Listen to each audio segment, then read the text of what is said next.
Have you ever noticed your views dropping all of a sudden after one of your lessons in your online courses? And you keep getting the same question over and over, but you have no idea where this is coming from? Or maybe you're not really sure how to cover a particularly difficult topic in one of your courses. If your learners struggle, they're likely to drop out and also not recommend your course. Instead, if they're understanding the material, they're likely to stay, apply the knowledge, and also recommend your course to others. Hi, my name is Davide, but you can call me Dave.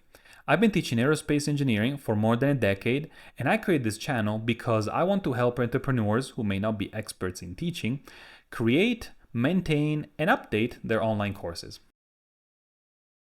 If you're capable to correctly explain difficult concepts, then you can avoid your audience falling behind, which means that you give them a better learning experience, and also this increases their retention, which in turn increases your course sales. So let's get started with part one, which is breaking down complex concepts. Now, for those of you who are thinking about putting a course together or maybe updating your course, you want to make sure that the material is presented in a way that does not frustrate the audience, which may lead into them abandoning your course. So when you're presented with having to explain a difficult topic, chunking is your best friend. In fact, you can take something that is very difficult and break it down into smaller and simpler pieces. For example, if you wanted to learn a new language, you wouldn't go and start having or try to have a conversation about economics or politics in a foreign language that you don't know. Instead, you start by learning the greetings, hi, how are you? Then you start learning some common phrases, and eventually you start learning how to conjugate verbs so that you can put together more complex phrases. Similarly to a new language, whatever difficult topic you're trying to explain to your audience, you can take it, break it into smaller chunks which are easier to absorb, and then your audience can put them all together and learn that difficult topic that you were trying to explain. Here's another example. Think of a whole pizza. Now, if you look at it as a whole, it seems impossible to eat, but you chunk it up, you slice it into pieces, and all of a sudden it's much easier to eat, especially for me. Although if you really wanted, you could fold up the pizza into 4 and you can eat it all in one go, but probably shouldn't do that. Another way that you can make the information easier for your audience to digest and understand is the use of metaphors and analogies. Analogies are a way to connect something new to something more familiar. Let's say that you are trying to explain what SEO is. So you could make the analogy of cooking. So in that case, the keywords are the ingredients, then the content is the recipe, and Google's search engine is the oven that bakes everything together. So analogies take something abstract and make it into something more concrete that students can understand. It's kind of like taking a bunch of really different ingredients and somehow turn it into something deliciously simple. I'm starting to get pretty hungry. Another way that you can make a difficult topic easier to digest is to use visuals, because remember, our brains process information that is visual much faster than other types of information. So for example, you can take infographics, diagrams, and flowcharts to explain a process or a set of instructions in a way that is visually appealing and that students, your students, can understand better. So for example, if you had to explain how an engine works, you could take a diagram of an engine, even something simplified from, a simple Google search, and show it to them so you can say, okay, these are the pistons, this is the crankshaft, etc., so that your students now have a better idea. Oh, so that's how a car engine actually works. Last but not least, make sure that your visuals are not boring. You don't want to be like that professor that puts black and white pictures from the 1980s to explain something that you could Google and find a better picture of. So you want to make sure that your visuals are also memorable. And, maybe putting a meme here and there can help with that. Another great tool that can be used to make sure that your audience is understanding a difficult topic is the use of so-called scaffolding. Scaffolding is where you give your audience step-by-step support, and eventually you start removing those pieces so that the audience, your learners, can gain confidence and competence in that subject. For example, let's say that you're teaching about coding. So you may want to start with a template where they have fill in the blank spots where they put the specific words or syntax in order to understand a particular concept. And then you can start removing entire sections so that they're able to write those sections on their own, and eventually they'll be able to write an entire script all on their own. That way, they're learning step by step, and eventually they become independent. Scaffolding ensures that your learners are not thrown into the deep all on their own. That way they have some sort of safety net until they become self-sufficient. Think of, for example, the training wheels on a bike. You have to have them initially to gain your confidence and ability and skill in riding a bike, and then eventually those training wheels will come off. These techniques not only ensure that your students can follow better, but also it gives them a better experience, a better learning experience, which makes them more engaged, and also it makes them retain the information more effectively. Okay, so let's move on to part 2, which is recognizing when your audience is struggling. Now, you may remember in school, you probably had one of those teachers that would simply turn their back and start lecturing and writing on the board, and they would never check if anybody's still with them, and eventually everybody was lost and you had no idea what was going on. So you don't want to be like that teacher, and in order to do that, you need to understand and recognize when your audience is having trouble. All right, so how can you actually tell when your students are struggling? Because after all, a lot of you are probably teaching courses which are online and probably even asynchronous. So you don't have that immediate feedback, at least not all the time, of student faces, expressions, or even questions that they may have. All right, so let's go over 3 different ways to recognize when your audience is actually struggling. One way is to watch for patterns. Now, you need to recognize if something is happening and if that corresponds to a red flag. So let's say that you get a lot of questions, or perhaps you see that your view count drops significantly at a certain point in time, let's say lesson number 5. That means that there's something in that lesson that is either too difficult for your students to understand, or maybe it's simply not explained well enough. So that may be an indication that after that lesson, your audience is dropping out of the course. So how do we fix that? Well, that can be fixed by reworking the material, providing extra resources, or adding more explanations, and we'll talk more about some of these things in part 3. However, what's important is that you don't wait until it's too late. Think of it as a leak in a boat. If you don't take care of it immediately, water's gonna rush in and your boat's gonna sink, which means that your students are not going to be engaged in your course anymore. Now, another way to see if your audience is struggling or not is making sure you get feedback from them and you implement so-called feedback loops.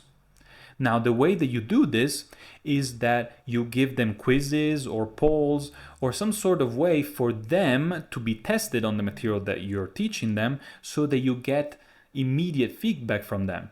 That way, you don't simply move on and go on with whatever's coming next, but you make sure that you address immediately what's going on that needs to be fixed.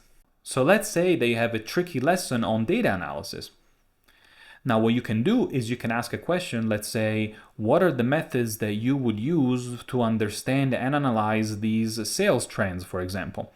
Now, if your students answer correctly, you can move on and you don't have to worry about that most likely. However, if your students are missing the question or if there's a big percentage of students that is doing so, then you need to re-explain and simplify the material before you can actually move on. Quizzes and polls are a great way to get immediate feedback because that gives you the ability to then re-explain things as needed. Additionally, this is a way for students to self-assess. That way, if they didn't understand something, they can go back, review, and revisit the material that you provided them with. Think of this feedback as a pit stop. This is a way for your students to refuel and making sure that they stay on track before they move on with the next topic. Another way to understand whether your audience is following or is struggling is to make sure that you engage with your learners. Encourage them to ask questions, whether they be in forums, live Q&As, or discussion boards. For example, you can have weekly live sessions.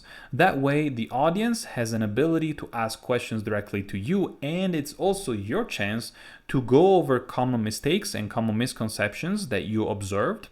Additionally, you can break down more difficult concepts, and it's a great way for you to connect directly with your learners. One thing that I do in my college courses is that I compile a list of common mistakes so that whenever I have the chance, I can go over them with my entire classes and then show them how to avoid these mistakes. And think about it this way. If, let's say, 5 students have the same question about a topic or about a specific concept, it's likely that 5 more students have a question about that same topic or that same difficult concept. You can also create discussion boards so that your learners can interact directly with each other and support each other with questions that they may have. So try to have as much of a two-way communication as possible, because if learners don't feel supported on your end, then they're going to be more frustrated if they get stuck. Instead, if they can feel like there is a hand that you can give them, then they're more likely to ask for help and continue in your courses. It's like having office hours, but online.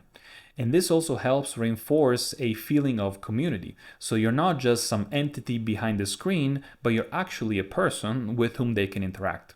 So being observant of when your audience is struggling is very important, because that way it gives you an ability to correct before it's too late. So keep in mind, communication is key in all of this. You need to stay engaged and you need to make sure that you recognize when your audience is having trouble. Now, part 3 is adapting your course based on audience struggle. In other words, now that you're recognizing what is going on, you need to step in and actively adjust your course as you're delivering it. So you have to keep in mind that even if you were to follow all the guidelines that I've given you to perfection, you're still going to have problems, because that's just how it is. You're still going to have people struggling with some of the course material, and you will still inevitably have to adjust. Now, from my experience as a professor, I can tell you that as you teach, you will have to adjust generally less and less as time goes on. But nonetheless, you'll still have to make some adjustments. So how do we go and adjust our courses accordingly? Well, the first thing to do is to adjust your pacing.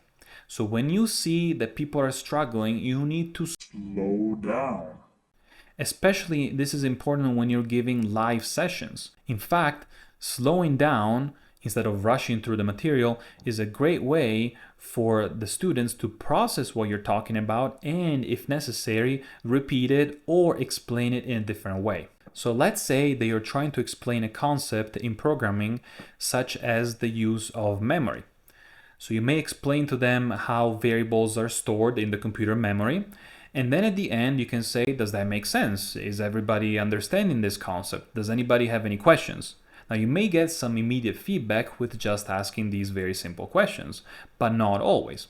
Now, one way that you can try to see if your students understood that concept is by asking a question that requires a small application of what they've just learned. So for example, you could say, so what happens if you accidentally overwrite this variable into the computer memory, or you accidentally clear the memory of this variable and try to call it in the next line of code? So keep in mind that pausing is an effective way for your students to not only ask questions, but also for you to ask questions to them to make sure that you get that immediate feedback that is needed so that you can then move on to the next topic once you know that you've covered what you talked about appropriately and everybody is on the same page. If you're teaching a pre-recorded course and you see that somebody is having trouble with a particular lecture to the point that it needs to be re-recorded, so be it. You need to be comfortable with change, comfortable with the fact that you will have to adjust and potentially even re-record parts of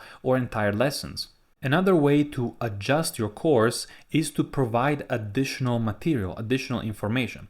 Sometimes a live session or even an explanation that you give right after a question may not be sufficient, and that's okay. That's because you may need to add more material to it, whether it be videos, a cheat sheet, or maybe a set of instructions. This is especially useful when you have pre-recorded lectures, when it's generally pretty easy to add material onto it afterwards. For example, if you're teaching a course, let's say in graphic design, it may be useful to show them during a live session and afterwards provide them with a list of instructions, including screenshots that you took from your own computer, so that the students can see step by step how something is done. You may also want to think about adding PDFs of guides, material, and additional explanations, perhaps with even more examples, that can go and augment what you already talked about in your pre-recorded lecture. Offering additional material helps your learners review and gain more practice. In fact, when students go back and review the material, they feel more empowered after they've mastered the material thanks to the additional information and resources that you've provided them with. That way, students feel like they're more in control of their learning because they can learn at their own pace. What I've learned from my experience as a college professor is that the first time you teach a course is the hardest time. But then it gets easier because every time you reteach that same course or that same or similar material, then not only do you learn how to teach it better, but also you start observing when and where students are having more difficulties.